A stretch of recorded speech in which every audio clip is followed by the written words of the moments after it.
विद्यार्थियों, BA part third के अंदर आंग्ल मराठा युद्ध, जो 3 आंग्ल मराठा युद्ध हुए, ये जो मराठों का पतन हुआ इसमें और अंग्रेज़ों के द्वारा भारत के अंदर सुदृढ़ता के साथ सत्ता स्थापित की गई। ये जो क्वेश्चन है ये हर 1-2 साल में रिपीट होता रहता है। तो हमने शिवाजी का उद्भव व पेशवाओं का कुछ काल बीए पार्ट सेकंड के अंदर हमने अध्ययन उसका किया था, और थर्ड ईयर के अंदर जब आंग्ल मराठा युद्ध का बात आती है तो ये क्वेश्चन बहुत इंपॉर्टेंट बन जाता है, क्योंकि जब आधुनिक भारत हमारा स्टार्ट होता है वहाँ भारत के अंदर मराठे सबसे मजबूत शक्ति हुआ करते थे, और इन्हीं मराठों को अंग्रेजों ने किनारे लगाकर हिंदुस्तान की सत्ता अपने हाथ में ली थी। प्रथम जो आंग्ल मराठा युद्ध हुआ था वो 1775 से 1782 ईस्वी के बीच हुआ, और युद्ध का कारण था मराठा सरदार रघुनाथ राव। मामला ये हुआ कि रघुनाथ राव, जो इतिहास में राघोबा के नाम से प्रसिद्ध है, वह पेशवा बनना चाहता था। जब वह पेशवा नहीं बन पाया और मराठों से उसने खुला संघर्ष जब किया, उसमें वो हार चुका था, तो उसने 7 मार्च 1775 ईस्वी को अंग्रेजों से एक संधि की, जो इतिहास में सूरत की संधि के नाम से प्रसिद्ध है।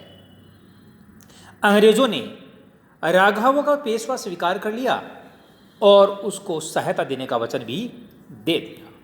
ये सूरत की संधि में तय हुआ, और ये ध्यान रखिए कि ये सूरत की संधि अंग्रेजों के लिए बड़ी लाभदायक सिद्ध हुई, क्योंकि अंग्रेजों को मराठों के आंतरिक मामलों में हस्तक्षेप करने का अवसर मिल गया। संधि के अनुसार तय हुआ कि अंग्रेज जो उसे सैनिक सहायता देंगे उसके बदले राघोबा सालसेट, बैसिन व ठाणे का जो क्षेत्र है वो दे देगा।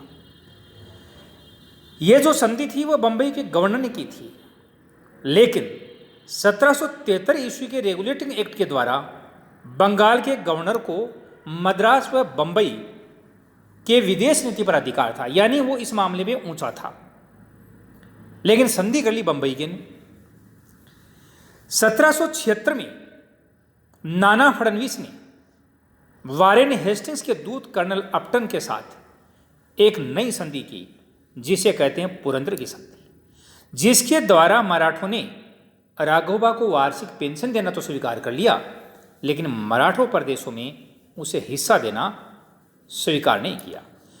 संधि में यह भी तय हुआ कि राघोबा है वो मराठा राजनीति से संन्यास ले लेगा, उनके मामलों में कोई हस्तक्षेप नहीं करेगा। कंपनी राघोबा का पक्ष नहीं लेगी, सालसेट कंपनी के पास ही रहने दिया जाएगा। कहने का मतलब है मराठों का प्रदेश है वो सालसेट अंग्रेजों के पास चला गया और राघोबा को मराठे पेंशन देंगे। लेकिन बात इससे बनी नहीं। राघोबा ने तो इस संधि को मानने से इनकार कर दिया, और अंग्रेज भी यही चाहते थे। 7 वर्ष तक लगातार ये युद्ध चला, और अंत में 1782 ईस्वी में एक संधि हुई जिसे सालबाई की संधि कहते हैं। इसमें महादजी सिंधिया ने बड़ी भूमिका निभाई थी। मराठा सरदार था ग्वालियर का, उसकी मध्यस्थता से यह संधि हुई थी। वारेन हेस्टिंग्स ने सालबाई की संधि को आपत्तिकाल की एक सफल वार्ता कहा, क्योंकि इस समय थोड़े से अंग्रेज भी कष्ट की स्थिति में थे, इसलिए उन्होंने भी संधि करना उचित समझा, क्योंकि उनको भी समय चाहिए था। सालबाई की संधि द्वारा दोनों पक्ष ने एक दूसरे के जो जीते हुए प्रदेश थे वो तो दे दिए। अंग्रेजों ने माधव नारायण को पेशवा स्वीकार कर लिया, राघोबा को पेंशन भी दे दी, लेकिन यह संधि केवल 20 वर्ष के लिए एक युद्ध विराम संधि साबित हुई। इससे मामले का पूर्णतः निस्तारण नहीं हुआ। इस समय अंग्रेजों ने एक काम किया कि उसने मैसूर को जीत लिया। मैसूर को जीतने के बाद उसने पुनः मराठों की तरफ ध्यान दिया। महाजी सिंधिया ने बड़गांव नामक स्थान पर 1779 ईस्वी में अंग्रेजी सेना को हराया था और बड़गांव की संधि के लिए उन्हें मजबूर भी किया था। महाजी सिंधिया की सेना को एक इटालियन सेनापति बिनो द बोइन ने यूरोपीय ढंग से प्रशिक्षित किया था, इसलिए महाजी सिंधिया का तो अंग्रेज थोड़ा सा खौफ खाते थे। लेकिन 1794 में महाजी सिंधिया की मृत्यु के बाद उसका दत्तक पुत्र दौलतराव सिंधिया गद्दी पे बैठा। मामला इस समय एक और था कि पूना में जो पेशवा है उस पर किस मराठा सरदार का अधिकार है, और इसके लिए दो व्यक्ति, दो मराठा सरदार, एक तो सिंधिया और दूसरा होलकर, ये दोनों अपना अपना वर्चस्व वहां पर स्थापित करना चाहते थे। महाजी सिंधिया के बारे में कहा जाता है कि अंतिम मराठा सरदार था जिसने उत्तर भारत में मराठा शक्ति को बनाए रखने का पूरा काम किया, और राजपूतों पर भी व जाटों पर भी उसने नियंत्रण रखा। सिखों से भी उसके अच्छे संबंध थे और मुगल बादशाह आलम द्वितीय यानी अलीगौर को मराठों का पेंसर बनाए रखा था। तो ये था महाजी सिंधिया का। कई बार क्वेश्चन आता है कि महाजी सिंधिया का क्या योगदान था, तो महाजी सिंधिया के जो ये कार्य थे ये मराठा शक्ति को बनाए रखने में महत्वपूर्ण थे। तो ये एक अलग से क्वेश्चन भी पूछा जा सकता है, इसलिए महाजी सिंधिया के बारे में जो बातें बताई जा रही हैं उनको बड़ा ध्यान से लिखना चाहिए, क्योंकि महाजी सिंधिया ही अंतिम मराठा सरदार थे। महाजी सिंधिया के होलकर से झगड़े के कारण मराठों में आपसी संघर्ष पुनः बढ़ गया। 1784 ईस्वी की मुगल बादशाह शाह आलम द्वितीय ने पेशवा को वकील ए मुतलक तथा महाजी को नायब वकील ए मुतलक की उपाधि दी थी। ये भी आपको महाजी सिंधिया जब लिखना है तो ये चीज़ें लिखनी पड़ेगी। अब आती है द्वितीय मराठा युद्ध, जो 1803 से 1806 ईस्वी के बीच चला।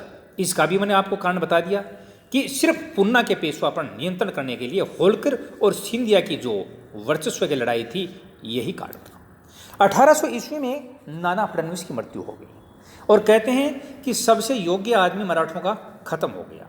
इसीलिए कर्नल पामर ने कहा कि यह मराठों का अंतिम बुद्धिमत्तापूर्ण शासक था।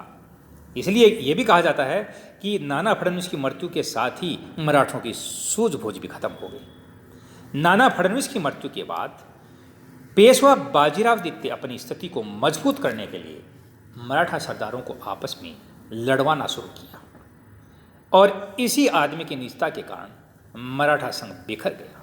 1801 में बाजीराव द्वितीय ने जसवंतराव होलकर के भाई बिट्ठू जी की पुन्ना में हत्या करवा दी। आपको ध्यान है पेशवा का कार्यालय पुन्ना में था, वहां पर करवा दी। होलकर ने पुन्ना पर आक्रमण कर दिया। सिंधिया ने पेशवा का पक्ष लिया, लेकिन उसने दोनों को हरा दिया। बाजीराव द्वितीय ने अपने पिता राघोबा की भांति, ये राघोबा का लड़का था ये, जो अंग्रेजों के मान सम्मान को पहले बेचा था, और इस बाद में इस बेटे ने पूरे मान सम्मान को बेच दिया। जब होलकर से यह हार गया तो भागकर अंग्रेजों के पास पहुंचा और 1802 ईस्वी में बसीन की संधि की। संधि के अनुसार पेशवा ने अंग्रेजों का संरक्षण तो स्वीकार कर लिया, एक अंग्रेजी सेना को पेशवा के खर्चे पर पूना में रखना भी स्वीकार कर लिया। अब मराठों की सेना ही आ गई पूना में। पेशवा ने अपनी विदेश नीति का संचालन अंग्रेजों के अधीन कर दिया। दूसरा, निजाम व गायकवाड़ से जब भी विवाद होगा अंग्रेजों की मध्यस्थता स्वीकार करेगा। सूरत कंपनी को दे दिया गया। पेशवा ने गुजरात, ताप्ती, नर्मदा के मध्य का जो क्षेत्र था, तुंगभद्रा नदी का समीपवर्ती जो क्षेत्र था, जिसकी वार्षिक आय 26 लाख रुपए थी, कंपनी को दी। कहने का मतलब उसने सब कुछ बेच दिया। इस प्रकार पेशवा ने कंपनी के साथ सहायक संधि स्वीकार कर ली। बसीन की संधि अंग्रेजों के लिए बड़ी महत्वपूर्ण थी। उसने पूरे मराठा साम्राज्य को इस संधि के तहत पंगु बना दिया और पूरे मराठे क्षेत्र पर अंग्रेजों का अधिकार हो गया। लॉर्ड वेलेस्ली को मराठा राजनीति में हस्तक्षेप का अवसर मिल गया। मराठों के लिए संधि एक राष्ट्रीय अपमान थी, और यह राष्ट्रीय अपमान बाजीराव द्वितीय ने करवाया था। दक्षिण में आर्थर वेलेस्ली के नेतृत्व में ब्रिटिश सेना ने सितंबर 1803 ईस्वी में असहाय में नवंबर 1803 में अरगांव में सिंधिया व भोंसले की मिलीजुली सेना को हराया। 1 नवंबर 1803 को लसवाड़ी के युद्ध में सिंधिया पुनः पराजित हुआ। रघुजी भोंसले ने 17 दिसंबर 1803 को हारकर देवगांव की संधि कर ली अंग्रेजों के साथ। उसने काफी प्रदेश अंग्रेजों को देने पड़े। दौलत राव सिंधिया लास्ट में यानी 30 दिसंबर 1803 को अंग्रेजों से हारकर सुरजी अर्जन गांव की संधि की, जिसे गंगा यमुना के बीच का जो क्षेत्र था, बुंदेलखंड का कुछ भाग, गुजरात के कुछ जिले, गोदावरी का कुछ भाग, ये अंग्रेजों को देना पड़ा। मुकंददरा के युद्ध में 1804 में जसवंत राव होलकर ने कर्नल मॉनसन के नेतृत्व वाली ब्रिटिश सेना को पराजित किया।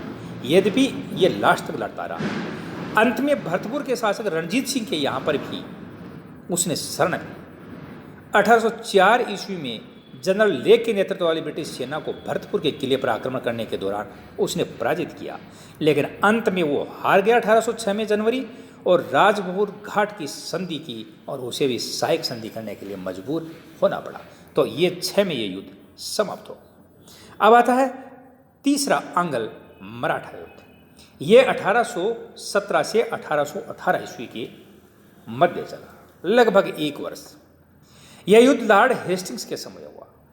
गवर्नर कौन? Lord Hastings. हेस्टिंग्स ने पिंडारियों के दमन का काम शुरू किया और पिंडारी ऐसे थे जो लुटेरे तो थे, लेकिन ये मराठा सेना में काम भी करते थे। इसलिए मराठों का पिंडारियों के साथ संबंध अच्छा था, इसलिए पिंडारियों का समर्थन या साथ मराठों ने भी दिया। 1817 ईस्वी तक पिंडारियों का अंग्रेजों ने पूर्ण दमन तो कर दिया।